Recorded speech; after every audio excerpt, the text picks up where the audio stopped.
Hello, everyone. Just want to welcome you back to my YouTube channel.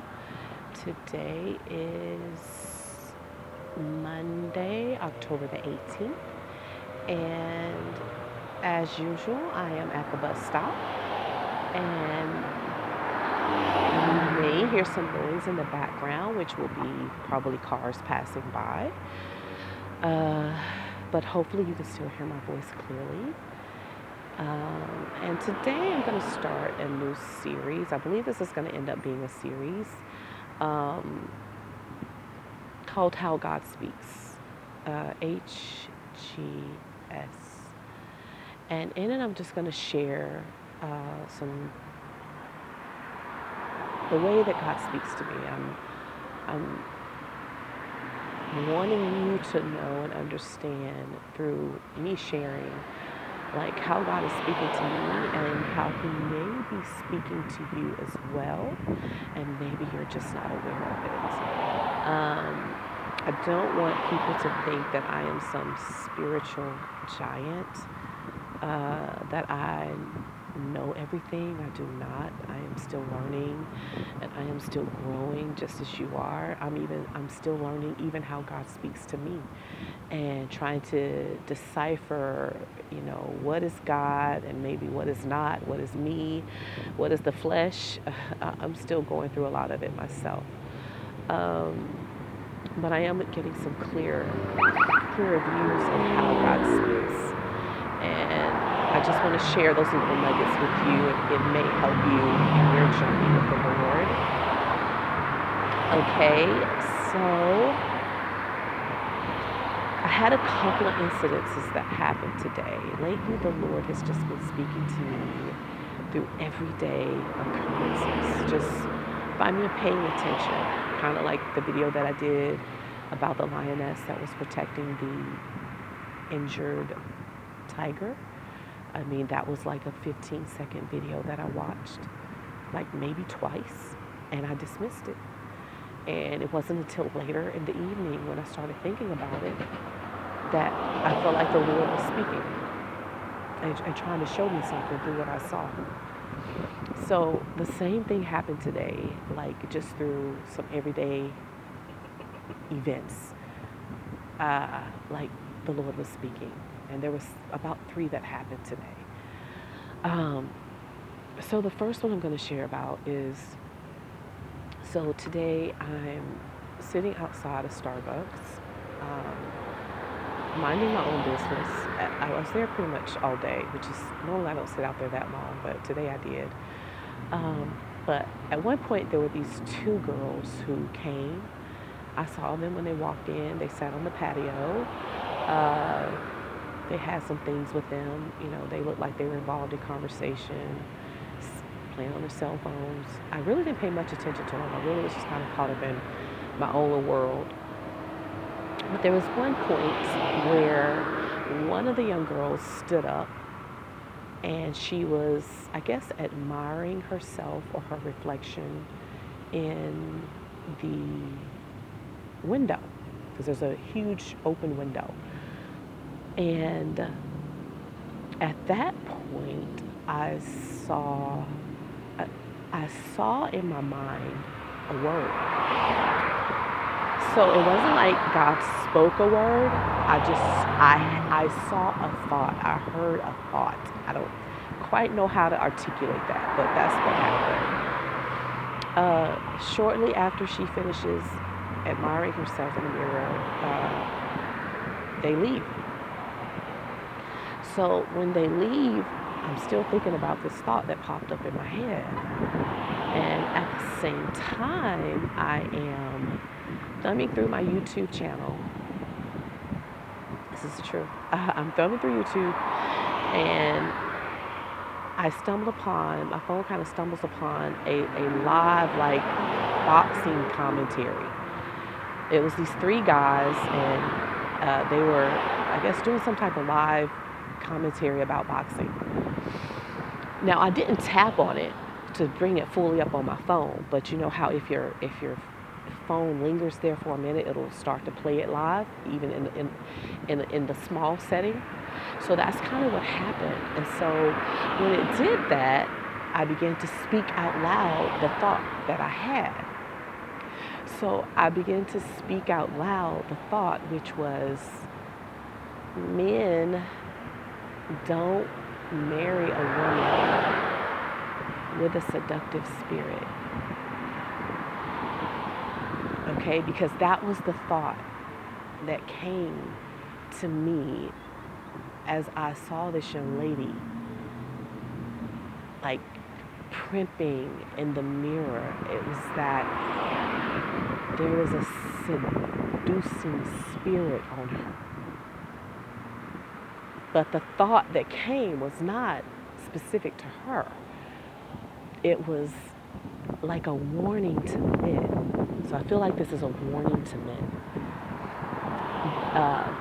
And it was, men, don't marry a woman with a seducing spirit.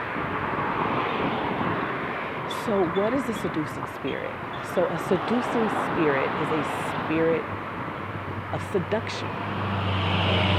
A spirit that can be on a woman, especially, I think it could be on a woman regardless of attraction or not. But because men are wired visually, they're stimulated visually, and often through the flesh. So a woman with a seducing spirit, I don't necessarily think it has to be an attractive woman, but these were young, seemingly attractive girls. I think it could be on any woman. But a seducing spirit is a spirit that seeks to seduce, a spirit that seeks to entice sexually, a spirit that it also falls in line with a deceiving spirit. A woman who has a deceiving spirit, a woman who has a lying spirit. Because if you're deceiving someone, you're lying. You're not being truthful about something. But this word that I saw was just a warning to men. And it came just like that. Men, don't marry a woman with a seducing spirit. So with a spirit that seeks to entice you sexually, don't marry that kind of woman. Now, that's not to say that you can't marry an attractive woman,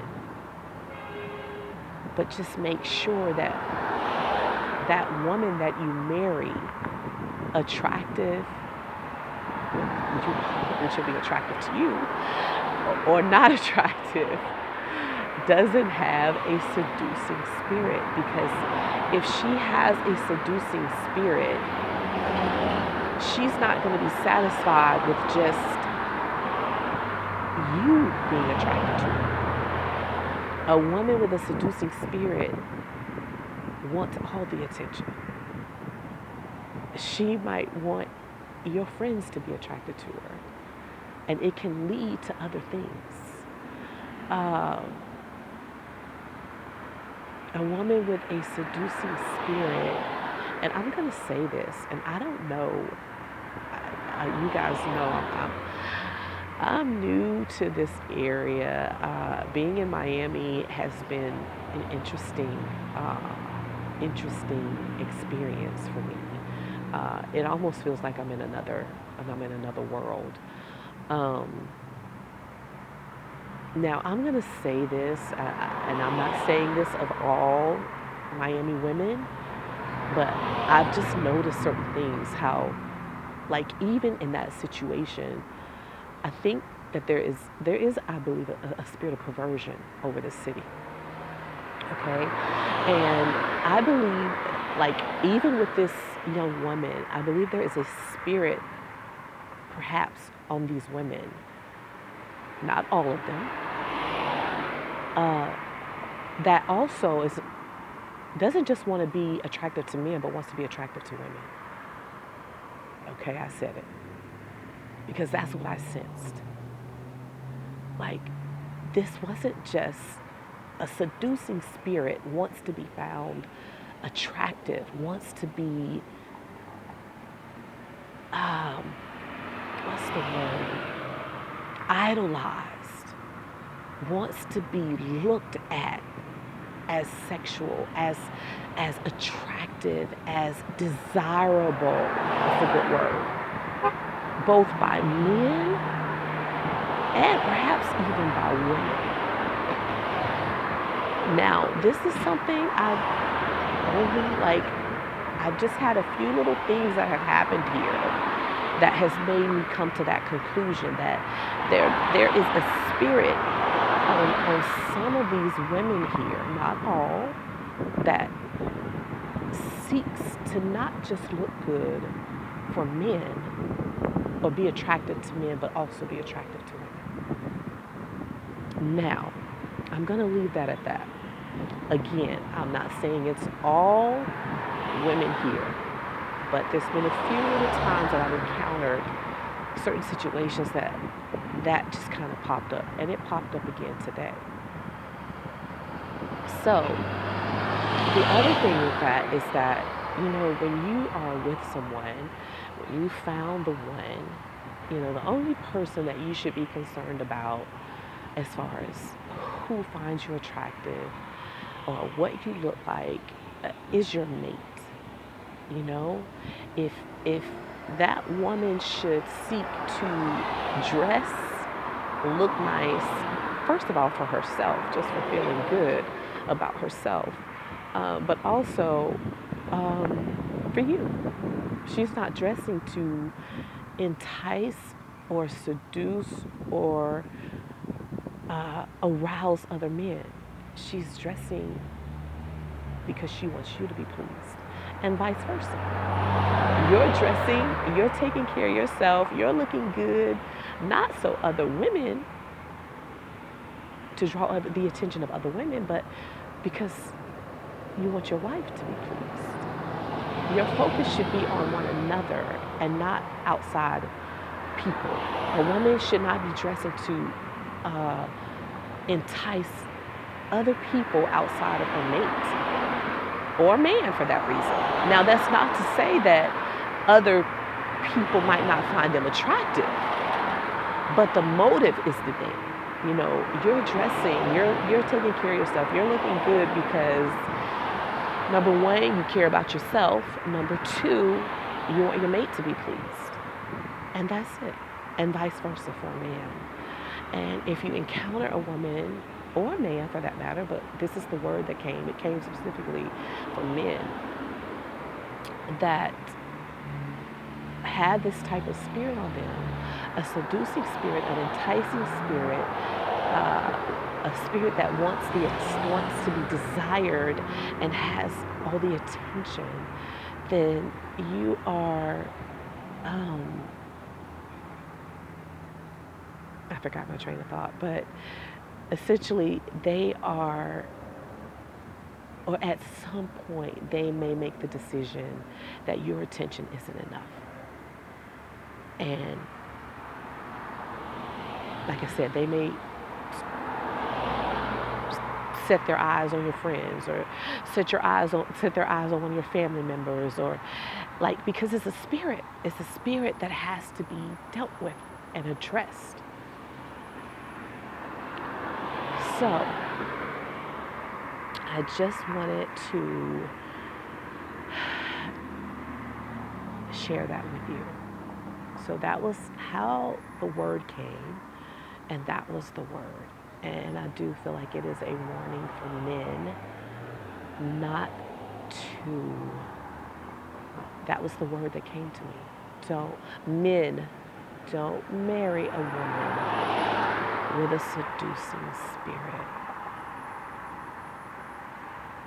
That will be your downfall.